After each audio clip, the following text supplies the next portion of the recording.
Je voulais avancer, c'est aux dernières minutes que la voix m'a dit non, n'allez pas vite. Insistez sur ceci. Nalingaki na komba kasi na minute ya suka nde mongongo ekwebisanga okende mbango te beta sete likola likambo oyo. Prenons chapitre 2 verset 7, verset 6.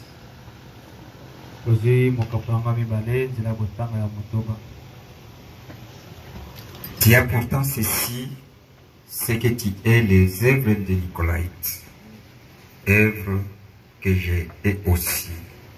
Amen. Muzana bongo na likambo oyo izaite oyinaka misala ya Nicolaïte, misala oyo ngape na yinaka. Amen. Père Céleste, Tatana likolo, je te bénis au milieu de nous, Seigneur. apamboli oyo katikati na biso nkolo. Parce que tu n'as pas voulu laisser ton église dans la main de l'homme. Wete ulingaki te kotika lingomba na yo na maboko ya moto. Tu l'as laissé dans la main précieuse de celui qui sait comment diriger, comment conduire le Saint-Esprit. Utikaki yango na maboko ya malamu ya moto oyo ayebi ndenge na kokamba molimo mosantu. Merci Atoni de nous avoir accordé encore ce soir. akopesa biso lisusu poko lelo. Nous t'invitons d'être encore avec nous. Tobengisi yo ozala lisusu elongo na biso. Parle avec nous. Loba elongo na biso. Écoute avec nous. Yoka elongo na biso. Enseigne avec nous. Tangisa elongo na biso. Délivre, Seigneur. Tangola nkolo. Accompagne-nous. Lila biso. Agrée notre présence. Imabo zalisami na biso. Bénis tout un chacun. Angola moko na moko. Au nom du Seigneur Jésus-Christ. Akombo na nkolo Yesu Kristo. Amen. Que Dieu nous bénisse. Nzambe apambola biso. J'ai voulu que nous puissions tourner d'abord, que nous puissions encore toucher sur les œuvres Nicolaïtes. Alingaki tosimba lisusu likolo ya misala oyo ya Nicolaïte. À qui nous avons touché le dimanche. Epayo api tosimba kiango mokolo yenga. Je voulais entrer dans la récompense et directement passer dans le deuxième église, deuxième âge, qui est de l'âge de Simir.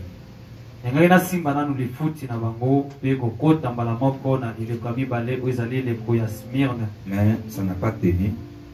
Kasi esimbaki te. J'avais déjà tout préparé. Asilaki kobongisa nyonso. Mais c'est seulement ça, dans les dernières minutes que je voulais me lever, c'est là que j'ai senti quelque chose me dire que insiste sur les œuvres Nicolaïtes et après vous allez toucher la récompense. C'est cela que vous allez passer au deuxième âge.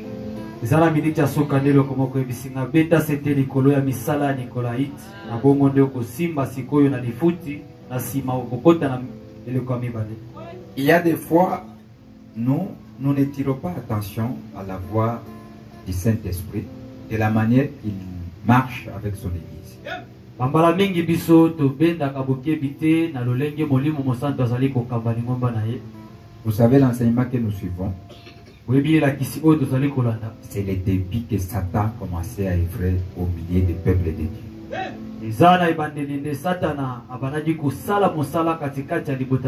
Et le prophète dit que tout ce qui a commencé, si vous voyez quelque chose que Dieu commence ou Satan commence, il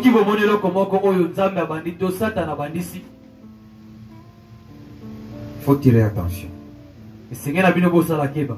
Puisque les choses se répètent. Il n'y a rien de nouveau sur cette terre ici. Ce qui a été, c'est celle qui sera.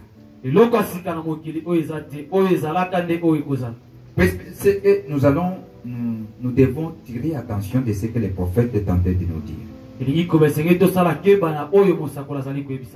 Souvent nous avons touché certaines choses ici. Qui a commencé à changer, à se transformer. Et nous les prenons à la légère. Et comment?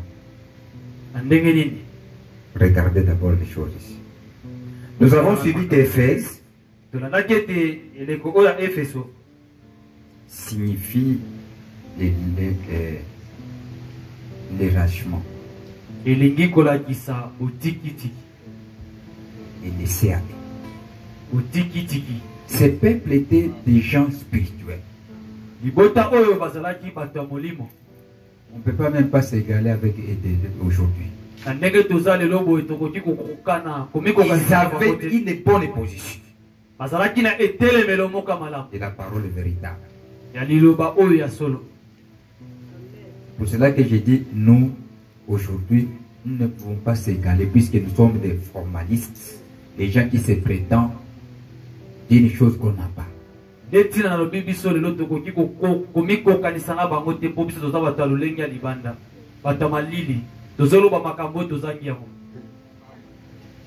On peut s'appeler chrétien si nous voulons regarder maintenant les fruits du christianisme envers en nous, on ne voit rien. Maintenant ces gens ici, ces Éphésiens, et ils tiraient attention de l'enseignement qu'ils écoutaient. Puisque au milieu d'eux, il y avait des vignes. Il y avait les vrais et les faux. Et les vrais, ils se fondaient de tout ce que Paul leur enseignait. Et vous verrez dans leur temps où l'Antichrist s'est levé avec sa fausse enseignement. Et il y avait que des forces. Ils avaient la force des lions. C'est que la parole est parfaite.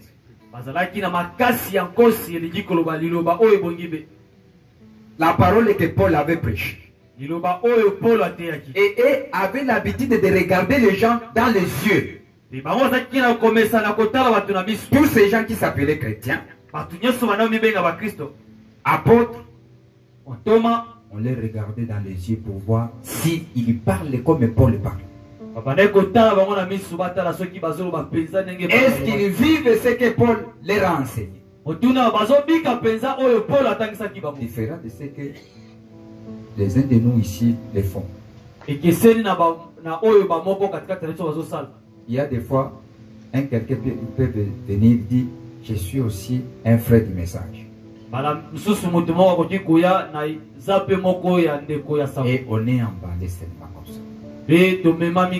Or, le conseil c'est comment? S'il est réellement un frère, il va vivre les messages de l'air. Il va parler le langage du message. Sa vie va refléter les messages. C'est cela que nous pouvons dire réellement c'est l'un de nous. Pas puisqu'il a dit des citations. Non. C'est ce qui était leur position. Mais regardez cette position-là. Il est arrivé à un moment, ils ont commencé à lâcher cette position. On est ensemble.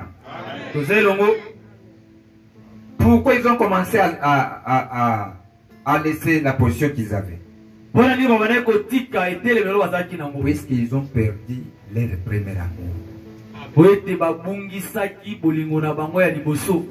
L'amour de Dieu.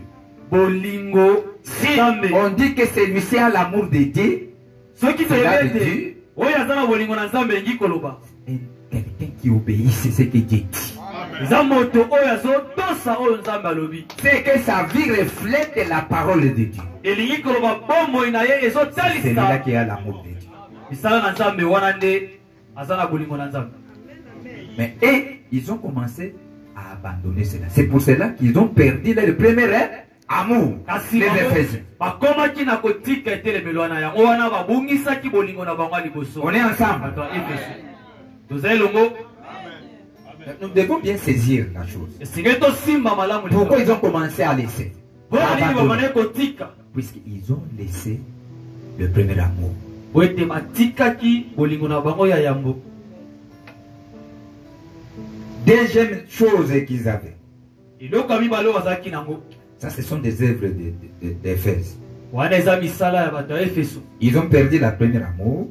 Babungisaki bolingo na bango ya yambo. Le deuxième œuvre qui était au milieu de c'était l'œuvre nicolaïte. Mosala mibalo ezaki katikati za bango ezaki mosala ya Nikolai. Cette œuvre-ci Mosala oyo était entrée petit à petit. ekotaki malembe malembe. Si on voit quelqu'un qui parle de ces œuvres ici, on pensait que c'est la véritable parole. Bote soki bamoni mutazoba makambo ya misala oyo bato badoka saite eza liloba ya solo. Mais une parole biaisée. Kasi liloba moko ebebisami. Qui n'est pas correcte. Oyo eza ya solo te. La façon de voir, d'écouter, vous penserez peut-être que c'est la vérité. Soki oyoki azoloba okanisa eza ya solo. Mais on a ajouté ou on a retranché quelque chose. Asi omona babakisi to balongoli eloko moko. On est ensemble. Tozelongo. Que Dieu nous bénisse. C'est ce que nous appelons les œuvres nicolaïtes. Yangone tozobenga misala ya Nikolai. Il faut bien saisir cela. Esingeli ko simba ngo malamu. Et chercher quoi? Ils avaient l'enseignement de prendre le contrôle des laïcs, des croyants. L'air de placer d'être conduit par le Saint-Esprit, qu'il soit conduit par l'homme. De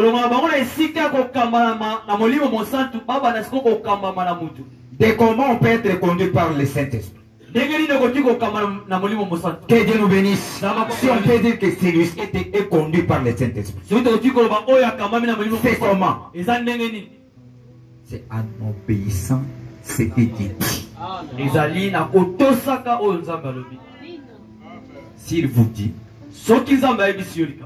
avant de commencer d'adorer, venez dans l'église avant 30 minutes, entrez dans la méditation. Dès que vous obéissez ça, que Dieu nous bénisse, qui est conduit par le Saint-Esprit. Dès que tu es en dehors de ça, tu n'es pas conduit par le Saint-Esprit. C'est là la conduite du Saint-Esprit. Pour bien adorer, vous devez arriver 30 minutes avant que l'église commence. Est-ce qu'on obéit ça? Si vous n'obéissez pas, vous n'êtes pas conduit par le Saint-Esprit.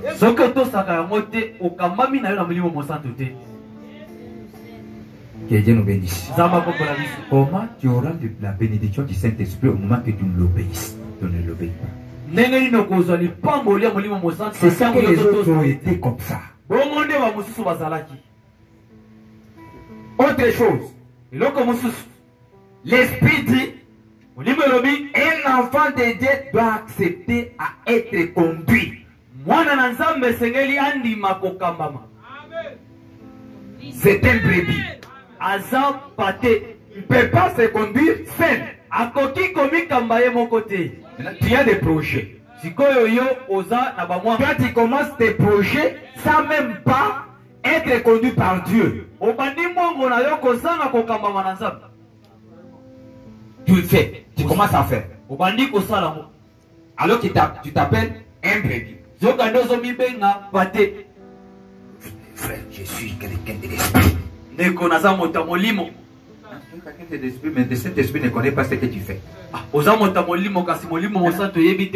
Maintenant, aujourd'hui, le Saint-Esprit est où? Il est dans les hommes. Tous les hommes. Oui. Oui. Mais pour la conduite, il y a une tête. Que Dieu nous bénisse. C'est que localement, Dieu met son ordre de comment les choses marchent. Maintenant, les gens qui sont conduits par l'esprit vont prendre l'ordre de l'église. De comment l'église locale marche. Il marche comme ça. Je ne peux pas faire quelque chose sans même pas aller consulter mon pasteur. akoki kosala likambo moko te liboso nakende kotuna nanu mokenge na ngai pour que je puisse chercher la volonté de Dieu. Voilà un enfant qui accepte à être conduit par le Saint-Esprit. Et n'allez pas aller me consulter avant que tu fasses on parle de le consulter avant que tu fasses quelque chose. Puisque tu peux aller là-bas, on te dit non, pas faire ça.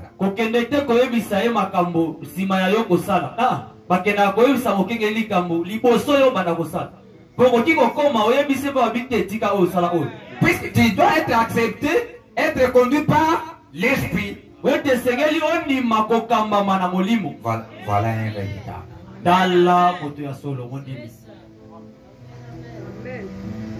Que Dieu nous bénisse. Il y a des choses et des choses.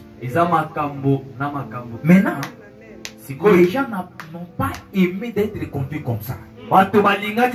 Sinon, avant de faire quelque chose, je vais aller demander le Saint-Esprit. Je vais aller demander à un autre homme. Non.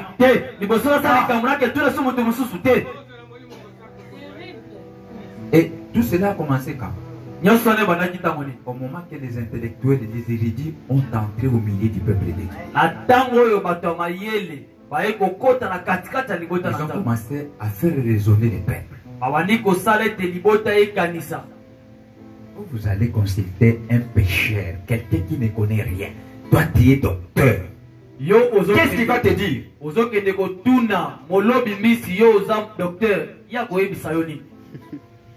Que Dieu nous bénisse. C'est comme ça que les choses ont commencé à changer. Et ils ont enlevé la conduite du Saint-Esprit et ils ont laissé l'homme conduire.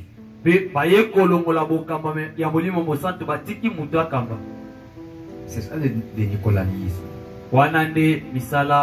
nicolaïsme. Vous avez bien compris? Ok.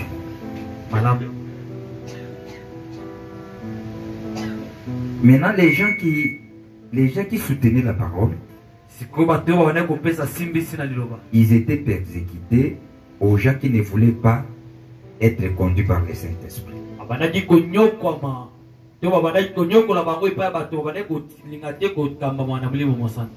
Et ils ont commencé à évoluer dans leur enseignement.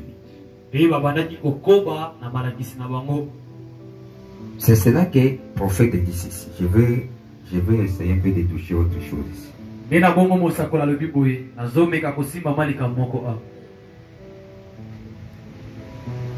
Très bien. Madame, quel était le climat spirituel de cette église?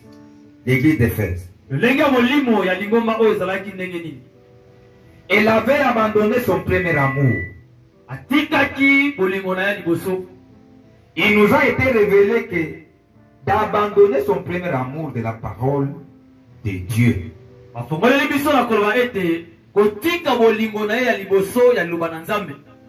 c'était de tomber de là où ils étaient à l'origine. C'est-à-dire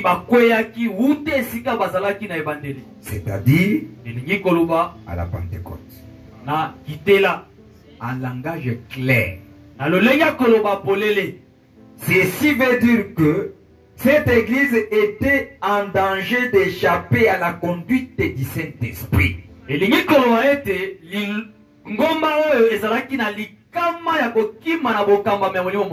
Au contrôle du Saint-Esprit. Il ne voulait plus être contrôlé par le Saint-Esprit. C'est exactement ce qui s'est passé après que Moïse a fait sortir Israël en Égypte. La manière de Dieu, c'était de conduire par la nuée de feu. Les gens ne devraient pas sortir de là où ils étaient campés sans qu'ils ne puissent pas voir la colonne de feu quitter là où il était.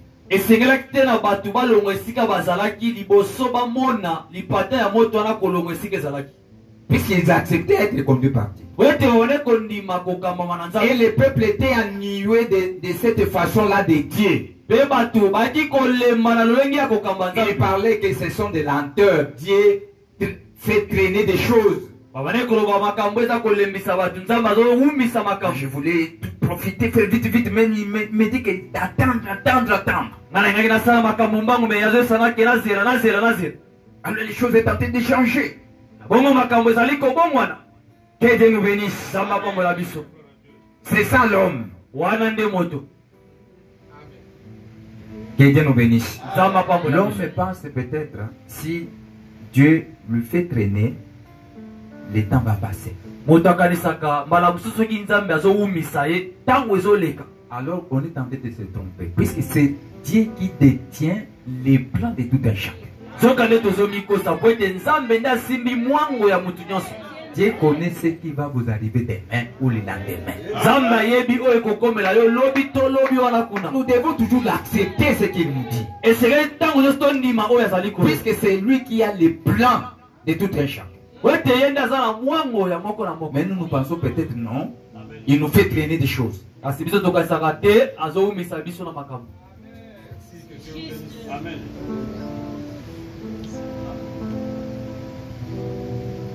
C'était de là où ils étaient tombés.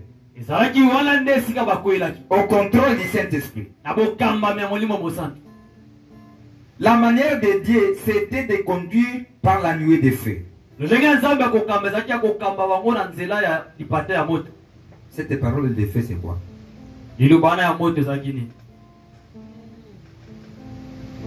La parole prophétique. Qu'est-ce que le prophète dit dans cette affaire ici? Si c'est le point que tu viens de nous parler, tu viens de demander, regardez ce que le prophète dit. Que Dieu nous bénisse. C'est dans cette façon-là qu'on est conduit. On se conforme de ce que la parole de Dieu dit. Pas les pensées. La parole prophétique, les miracles et les signes, les prodiges de Dieu, cela devait être accompli par des hommes choisis par Dieu, établis par Dieu, équipés par Dieu, envoyés par Dieu. Alors que tous les camps étaient dominés par le Saint-Esprit en action.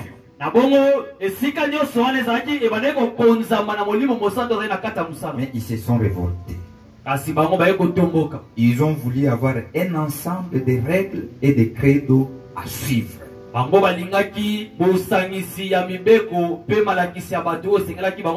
Ils ont voulu un roi. Ils ont voulu être exactement comme le monde. Et ils se sont aboutis à un état d'apostasie et d'oubli total. C'est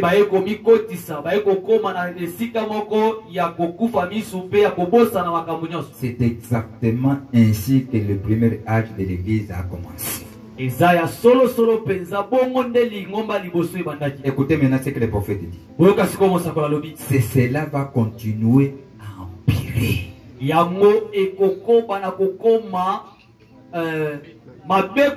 Jusqu'à ce que le Saint-Esprit soit complètement rejeté. Et que Dieu doive détruire les gens. Que Dieu nous bénisse. On est ensemble. Écoutez maintenant ce qui est le nicolaïsme aujourd'hui. Considérez cela aujourd'hui. Si vous lisez Acte 2, chapitre 4, comme certains le font, vous pourriez le lire comme ceci. Le jour de la Pentecôte, là on change maintenant les choses. Et ils ont introduit leur dogme. Au lieu de prendre ce que la parole de Dieu dit, ils ont fait entrer des choses Et nous voyons que les gens sont en train de pratiquer ça sans même pas que cela puisse nous amener à se poser des questions.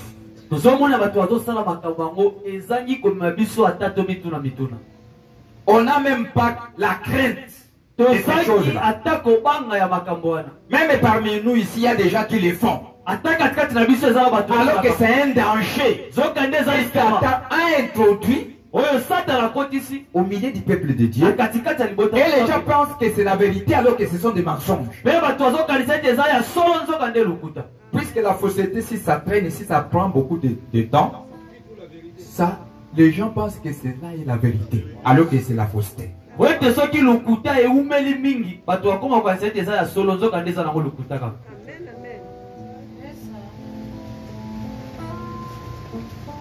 Que Dieu nous bénisse. Vous pouvez montrer les gens la parole aujourd'hui. Regardez ce que la parole de Dieu dit. Non, le pasteur ne m'a pas dit ça. Votre église ne nous enseigne pas ça. Alors qu'on vous montre ce que la parole de Dieu dit. Mais les gens vont s'opposer. Pourquoi? Ça n'a pas commencé aujourd'hui. C'est au début. Puisque le prophète dit que ça va s'empirer. Peu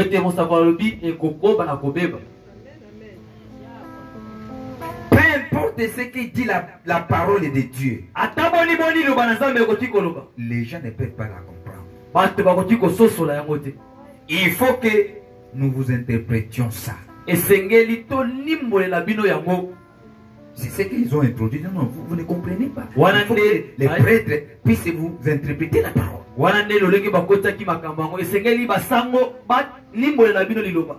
là-bas, non. Même la Bible, vous ne pouvez pas lire la Bible. Vous ne saurez pas.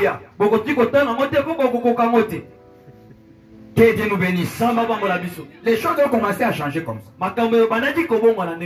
Ce n'est pas porté à tout le monde de prendre la Bible. Non. Il y a des choses qui ont allé, il y a des gens qui ont allé étudier la Bible. Qui connaissent bien. Vous parlez en langue là. Ça déchire les églises. Moi, je n'aime pas dans mon église qui est de parler en langue, des prophéties.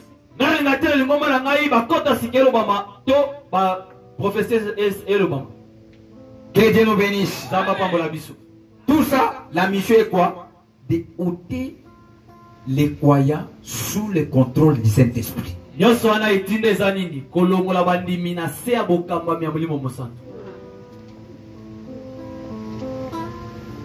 Vous verrez dans des églises où il n'y a pas de dons. C'est le don seulement, c'est la prédication. Seulement ça. Même les Éphésiens, il n'y a pas. Vous pouvez commencer des dizaines d'années, il n'y a pas de jeunes ministres, il n'y a pas. Il n'y a pas. Si on les amène, ils déchirent les églises. Mais il peut les déchirer s'il commence à œuvrer sans le Saint-Esprit. Mais s'ils ont contacté la colonne de feu, ils ne peuvent pas déchirer. Non. Est-ce que le Saint-Esprit peut déchirer l'église? Non. Il sait comment placer les choses. Il connaît sa place. Il sait que moi, à ça, je ne peux pas toucher. Ça, c'est réservé à tel. Ça, c'est réservé à tel. Moi, je fais ça. C'est ça le rôle du Saint-Esprit dans l'église. Que Dieu nous bénisse. Le nicolaïsme. Ils ont introduit la paix pensant que le Saint-Esprit n'œuvre pas.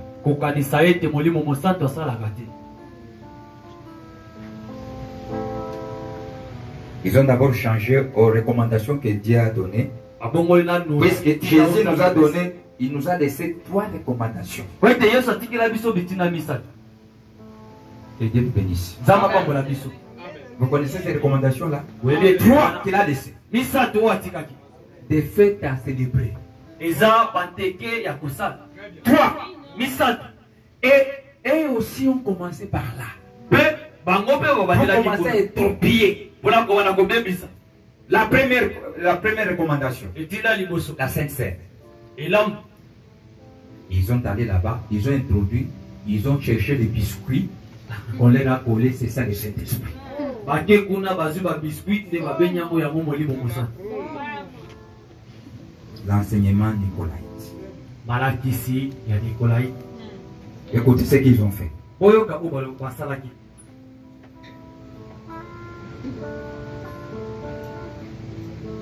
Ils ont dit, Alobi il vint un prêtre avec un hostie. Yekoya na sango moko ayena mwa komunya muke. Il dit, Alobi tire la langue. bibisa mo lolembo.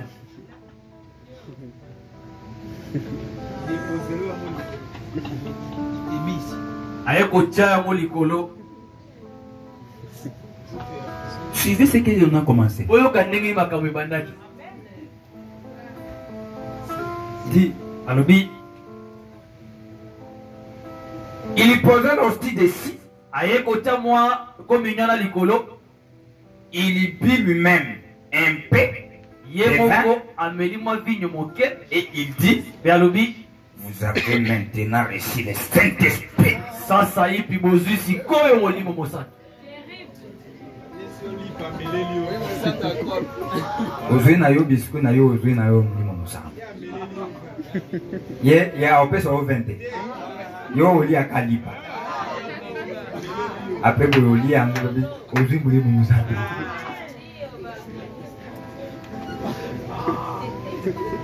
Fais ça quand tu me sauter. Il but lui-même un peu de vin. Ye moko ameli mwa vinyo moke. Et il dit, vous avez maintenant reçu le Saint-Esprit. Alobi sikoyo ozwi molimo mosaka. Incroyable.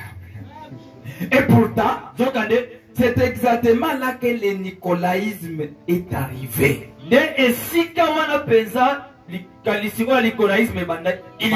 Ils disent, Azoloba peu importe ce que dit la Bible, la parole de Dieu, ata boni boni liyoba na Nzambe ekoki koloba. vous ne pouvez pas la comprendre. Bino bokoki kososola yango te. Il faut que nous vous interprétions. Esengela biso tolimbolela bino yango. Hollande langage. Hein? De plus, nakoleka wana La Bible n'est pas déterminée. Bible esila nango te. Il y a beaucoup de choses qu'on a laissées. Elingi koloba makambo ebele C'est batika. pour cela qu'on a inséré les Maccabées. Nde ntina toyei kotia bamakabe Chose là où vous verrez les purgatoires et autres. esika bokomona purgatoire na makambo mosusu. Elle doit changer au fil du temps, la Bible. Elle doit changer. Bible ebongwana ndenge ntango mpe ezoleka.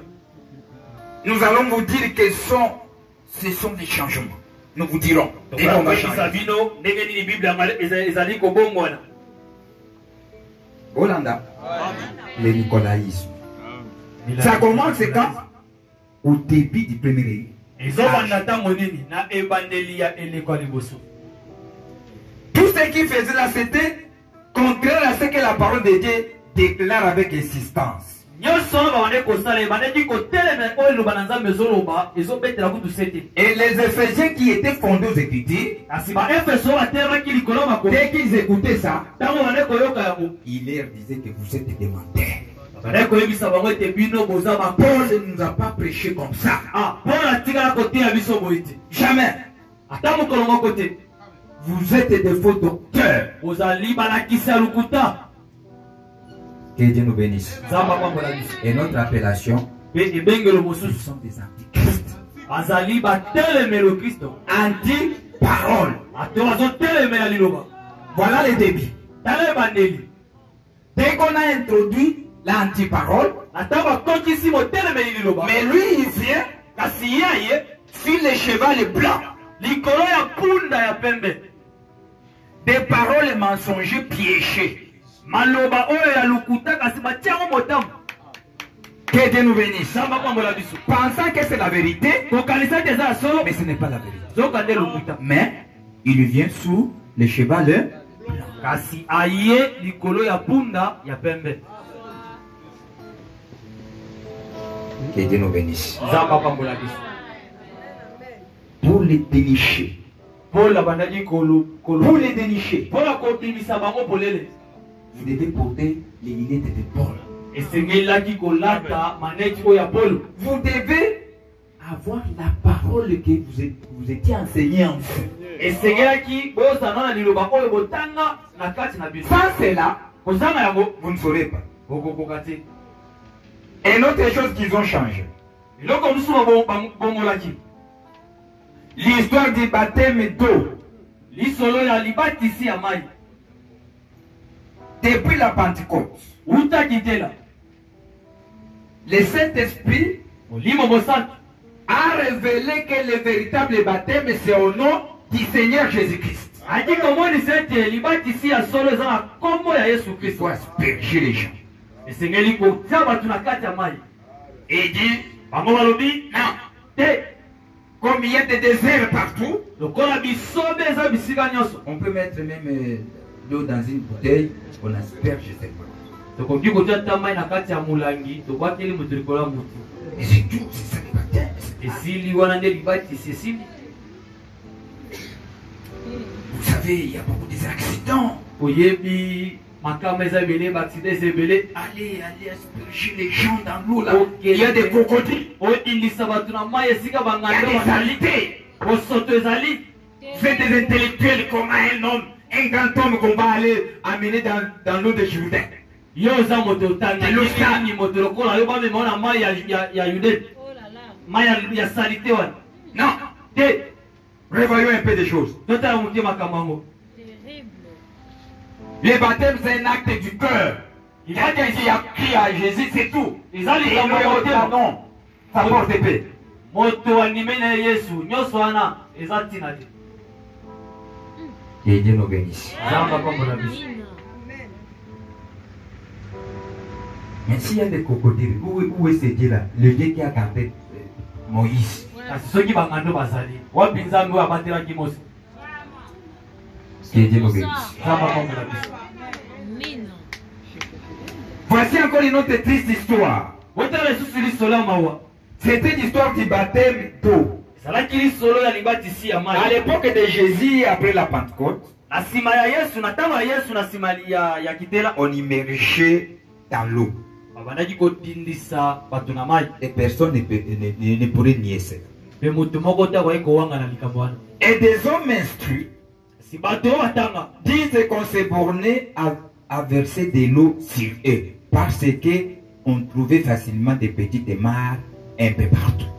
babandaki koloba tokokaki kotia kaka bato mai likolo ya mitu po ete tobandaki kozwa mwa babisika moko ya mike mike esika mai ezalaki. Et quand ils versaient de l'eau sur eux, Me na ntango bandaki kosopa mai likolo na bango, ils le font au nom du Père, du Fils et du Saint-Esprit. basalaka yango na nkombo ya tata, mwana mpe molimo mosantu. Ils le font au nom du Père, Basalaka yango na nkombo ya tata, du Fils na mwana et du Saint-Esprit. mpe molimo mosantu. Comme si ces titres étaient des vrais noms. Eza lokola batitre yango ezalaki mpenza nkombo ya solo. Comme il y avait 3 dieux Eza lokola banzambe yango bazalaka nde misato au lieu d'un seul. na esika ya nzambe moko. Que Dieu nous bénisse. Nzambe apambola biso. Comment nous allons se rattacher et c'est que pirate Ndenge nini tokoki kokangama mpenza na oyo Petelo alobi, et rejeter ce que Jésus lui-même a parlé. mpe kobwakisa oyo Yesu ye mei alobi. La mission de Satan, c'était quoi? Etina Satana ezalaki nini? Avant de tirer quelqu'un, de faire sortir quelqu'un là où il est fondé dans des Écritures, Bote liboso ya kobenga moto esika atelemi na kati ya il makomi. va vous présenter des Écritures piégées. Akoya kotalisa bino makomi oyo atie motambo. Que Dieu nous bénisse. Nzambe apambola biso. Regardez ici. Tala awa, tala awa. C'est que ton pasteur t'a dit de vous dire là. Regardez ce que. Oyo mokengi na bino azolobisa bino, tala awa, tala. Lisez un peu. Tanga moke. Vous savez, vous n'avez pas étudié. Hein. Oyebi bino botanga te. Vous savez, Oyebi vous n'avez pas étudié. Botanga Vous te. allez sur Amen, amen, amen, amen. Ça même pas regarder quelque chose. Bino bondima kaka Nous lisons. amesanga kotala. Biso totangaka biso. Nous lisons. Biso totangaka. Qu'on se le dise. Toloba nanu. Qu'on se le dise. Pierre Petelo et Jésus qui était le chef de l'autre. N'est-ce pas Jésus? Qu'est-ce que Jésus avait dit?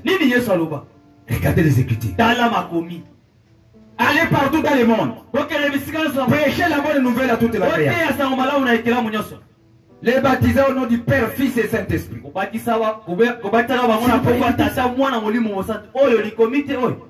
Père a amené tout ça où? Vous savez, c'est quelqu'un qui n'a pas étudié. Que Dieu nous bénisse. Il n'a pas assez de raisonnement.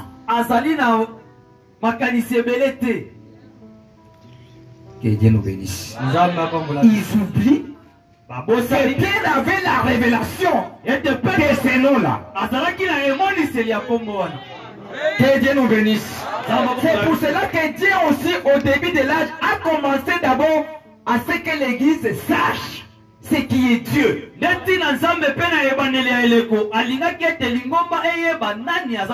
a donné la révélation de la divinité de Jésus. Que Dieu nous bénisse. Le premier chapitre d'Apocalypse. Dieu veut à ce que l'Église sache ce que lui, il est Christ. Le Christ est là. Comment il a voulu qu'il puisse que les peuples, les croyants, puissent connaître ce qu'il est au courant de tous les âges.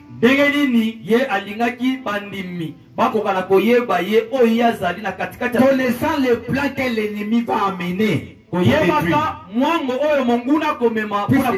Si cette écriture ici, c'est là où Satan a trouvé la place d'introduire les dieux aussi dans le christianisme. Pour que les gens puissent l'adorer sans connaître. Il ne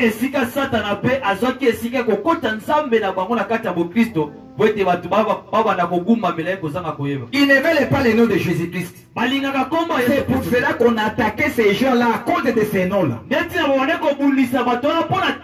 Même aujourd'hui, vous allez les constater. À chaque fois, si aujourd'hui tu peux aller, tu peux retourner dans nos églises là. Tu n'auras pas de problème avec la famille. Tu n'auras pas le problème. Mais essayez seulement de venir au message. Puisqu'il y a la vérité, c'est là tous les gens vont s'agiter. Que Dieu nous bénisse. Pourquoi? Puisqu'il y a la révélation de ces noms-là. Il y a la révélation de la divinité de Dieu. Où Satan n'a jamais aimé. Que Dieu nous bénisse. On est ensemble. Et ils ont ôté ça. Le nom de Jésus. Ils ont introduit le nom du Père, Fils et Saint-Esprit. Et vous verrez que dès que nous allons arriver au troisième âge, ils vont faire entrer leur Dieu là-bas. Ils vont faire entrer leur fête de leur Dieu qu'on est en train de célébrer aujourd'hui.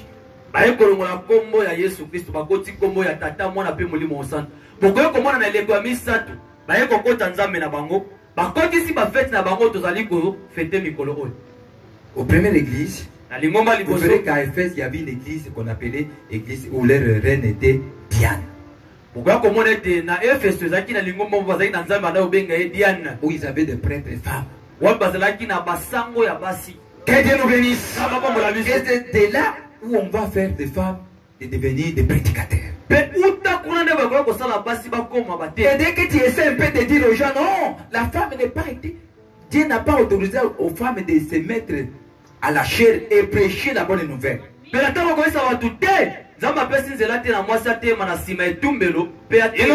cela c'était Paul. Il était dépassé. Il a eu la folie. Jésus est venu. Il n'y a plus de femmes, des esclaves, des hommes.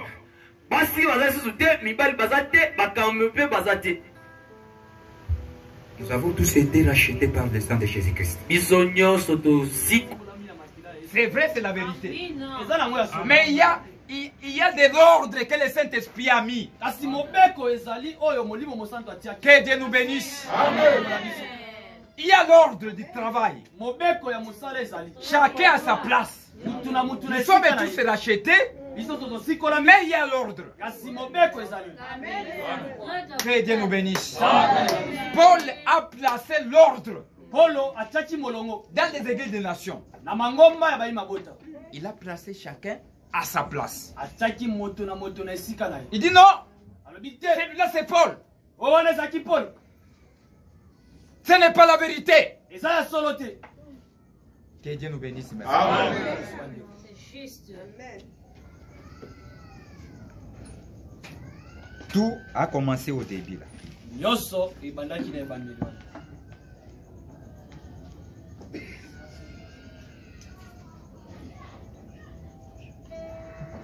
Comme c'était des titres, des vrais noms, comme il y avait 3 dieux au lieu d'un seul. Il restait dans cette organisation-là et essayait de prêcher la vérité de l'immersion au nom du Seigneur Jésus-Christ. Les Éphésiens.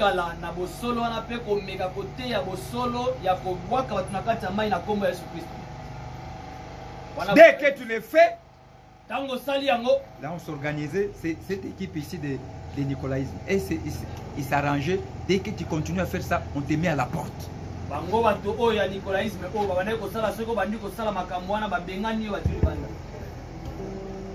Ils refusaient, ils attaquaient les gens.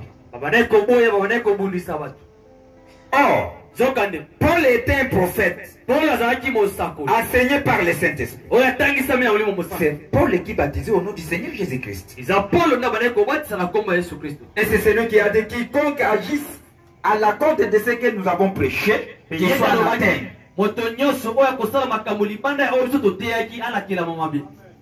Alors, il est temps de nous réveiller et de voir que l'Église n'est plus contrôlée par le Saint-Esprit.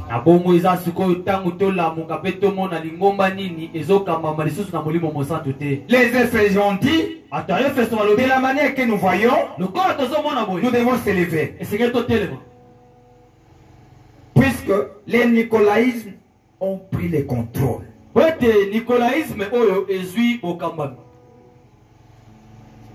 Que Dieu nous bénisse. On est ensemble.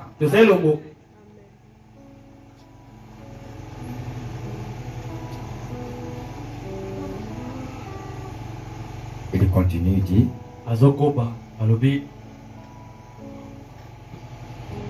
Paul l'avait vu venir. Mais il les a mis en garde contre cette prétisse subtile qui allait s'introduire et prendre le contrôle avec des fausses doctrines.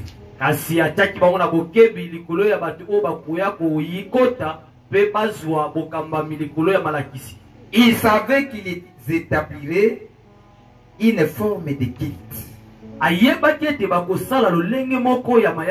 qui exclurait les gens de toute participation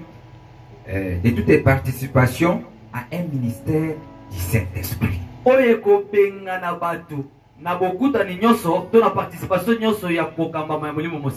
Même aujourd'hui, parmi ceux qui se prétendent libres et remplis de l'esprit, les laïcs n'ont pas beaucoup de liberté. C'est la vérité. Les gens qui se prétendent être des chrétiens véritables, conduits par l'esprit. Mais si vous voyez les gens, même dans des églises, ils n'ont pas la liberté. Les brebis ne peuvent pas parler, ne peuvent pas coucher. Tu étais parti où? Tu étais parti où?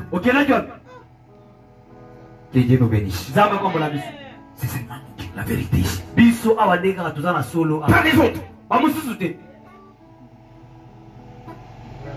Ne soyez pas des adultères spirituels. Il faut toujours venir ici. Je vais rester là. Que Dieu nous bénisse. Que Dieu nous bénisse. Les gens se sentent liés. Mais il y a l'ordre. Et cet esprit dit, si un brebis veut participer dans une autre église, il va parler d'abord à son pasteur. Vous informez, vous partez librement. Vous êtes libre. Vous êtes libre. Dès que tu es annoncé comme ça, allez communier avec les autres. Ce n'est pas mauvais. Mais on ne peut pas les communier au moment qu'on a l'enseignement, non? Non. Que Dieu nous bénisse.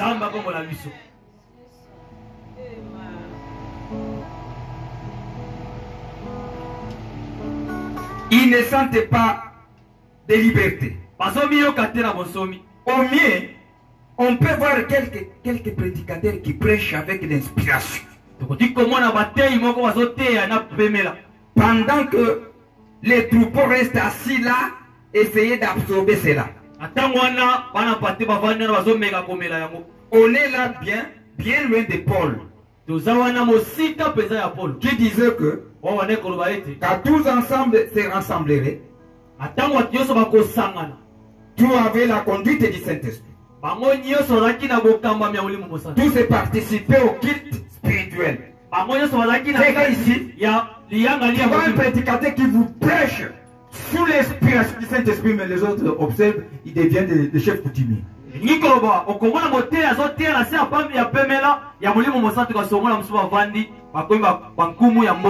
ne bouge même pas. Non, nous devons participer. Nous devons crier, s'élever, dire Alléluia, Amen. Vous êtes tenté de participer aussi avec les prédicateurs. C'est ce que Paul nous dit. Que Dieu nous bénisse. Dès que vous vous mettez là, il parle avec l'onction. Toi, tu es tenté de l'amener, de l'étouffer. Vous ne participez pas. Quelqu'un qui ne participe pas, tu peux le voir là-bas. Il n'est pas là. Il est à la maison. Il est en train de faire ses affaires. Il pense de comment il a laissé ces choses à la maison. On n'a pas fermé la maison. J'avais oublié. Et des bonnes choses ont tenté de passer. Il ne te dira rien. Les enfants, est-ce qu'il faut arranger la chose? Si quelqu'un à côté dit Alléluia, Alléluia, il y a Kokauka. Puisqu'il n'est pas connecté, il ne participe pas. Non, nous devons changer notre vie. Que Dieu nous bénisse. Nous devons changer. Pas seulement écouter et rester comme ça. Non. Si on le corrige, on prend le rythme et on avance. C'est comme ça qu'ils défendent. Dieu aime comme ça. Yoki, Alléluia, yo bandu betango Alléluia. Ulandi bande. Na ubanda lobi okuluka kangote. Ewi ba msuba ba niloba ba omona ngande ndena komi nazolinga komita lisa. Ce n'est pas que komita lisa. Tu es tenté de participer. Tu participes. C'est qu'aux membres à solo, que Jean entrait dans l'esprit. C'est cela que Dieu lui a donné la vision. Il était en esprit. On est allé au stade. Frère, ce qu'on dit dans le stade, yo zaka ka boyo bujakate. Ba obenga na wesi koza. Ce qu'on dit na équipe ya ba membre, yo zo non, oya za na. Loko. Est-ce que na loko? Tu kuti tu alati ma équipe. Tende et pas ya ba FC. Na yidi ba équipe. Na yidi ba ko ba équipe. Imana. Tende kuna. Oya bisote. Ah wa dozu bouger. Azoki. Voilà quelqu'un qui participe. C'est que lui aussi il est dans le terrain. Il est en train d'encourager quoi? Les joueurs. C'est comme ça. Même les gens de Dieu c'est comme ça. Regardez mes frères. Voyez cette expérience. Si mon église est sous élément, moté yate akamalam. Bon mon amboté. Puisque Satan a ouvert sikate ya kosala mtana. Watu bateli mbanyo sowe. Omoni makamozo kite kitoko. Même ce qu'on yoki non, tu as rempli, tu as ajouté quelque chose. Que Dieu nous bénisse. Nous devons changer l'adoration. Et c'est surtout si on lit les prophètes. Alors pourquoi vous manquez de crier? Si on lit les prophètes, si on fait des déclarations seulement pour tirer attention, s'il parle, c'est que le prophète a dit. Quelque chose. Mais quelqu'un qui lit. Et vous restez seulement comme ça? Non. Et ça bien fait. Que Dieu nous bénisse. Tu peux changer. Tu peux vendre ma mine. Eh, on télémi kaka. Et ça m'a habité. On télémi. Là, tu nous souviens kaka du bazar, mais écoutez. On m'a gazou bouger. Mais tu t'es à quoi que de cible. Tu t'es dit. On se voit, il y a quoi de bon. Ah, c'est le cas. Yo, Kassomi. Aux années, si comme ça, au Kesen. Wap. Et c'est mon avis, c'est de la cacao. Puisqu'on est comme un sangaté, et c'est mon avis, c'est de la cacao. Ah, on est le cacao. Aux années, si comme ça. Non. Wapi c'est bon la biso musu. Biso même so do dia fofo yo kese côté. Au lieu fofo passe na biso. Pour iloba elobi attention okoya kolia kole kandelo. Osali nini? C'est que wana tuzuli na kubanga. Tozane sengo. Attends. Pour tout dire sengo au lieu olikisi et comme nous sous passe. Mais awa. Ah! Otondi, Sokoko Sandro Sandi. Que Dieu nous bénisse. Alobate que soki toli lubanda toko kapasi. Tozolo kanini? Mufiko. Lecture des tables. Autorisé. C'est autorisé.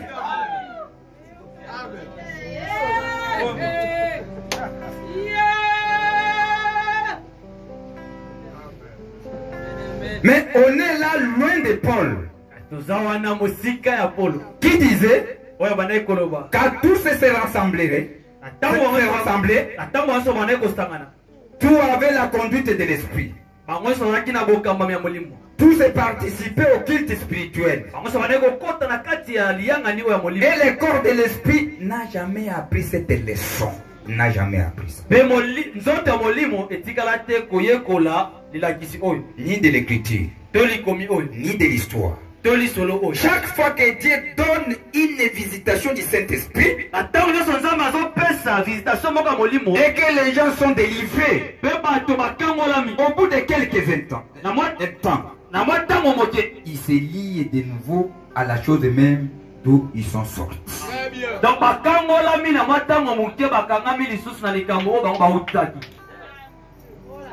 Comment on a les lobes? Alléluia. Mais lobby, malidi, bakoti na frigo.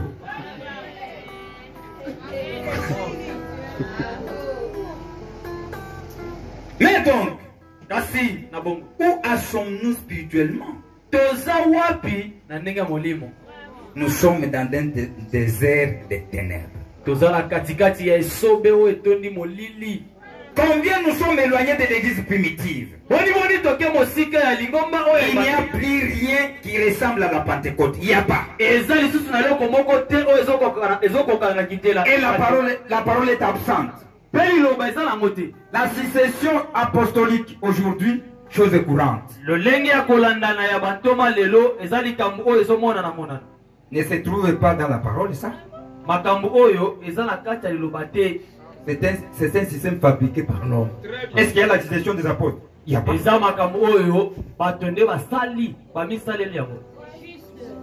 C'est un système fabriqué par l'homme.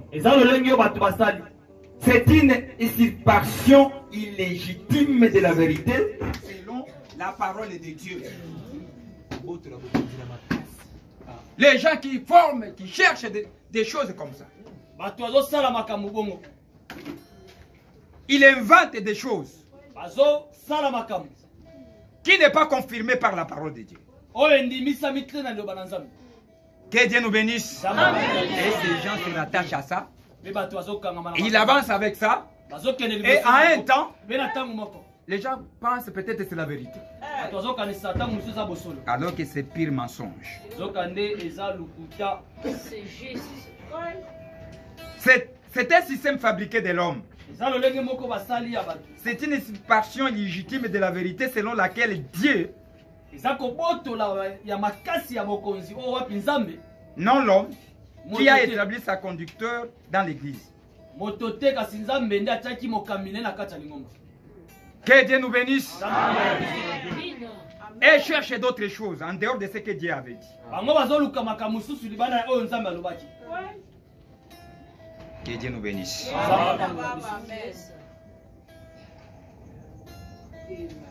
Avant, dès qu'on parlait quelque chose, les gens appuyaient cela par la parole. Mais aujourd'hui, quelqu'un peut me parler quelque chose, si ça coïncide avec nos pensées, nos traditions, et on s'emballe à ça, et vous partez sans même pas consulter, voir est-ce que cela est conforme à la parole de Dieu.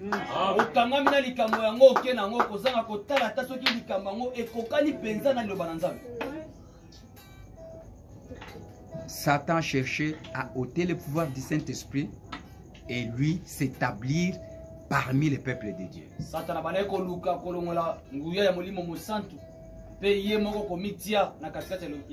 Et c'est ce qu'il a fait. Et il a eu à s'introduire. Quoi? Il s'est fait une organisation. L'organisation, c'est quoi? C'est l'homme au-dessus de l'homme. C'est ça le nicolaïsme. Que Dieu nous bénisse. Le prophète nous dit nous devons retourner à Dieu. Laissez à ce que le Saint-Esprit nous conduise. C'est ça la volonté de Dieu. Ne pas être conduit par l'homme, mais conduit par les gens appelés pour conduire le peuple de Dieu.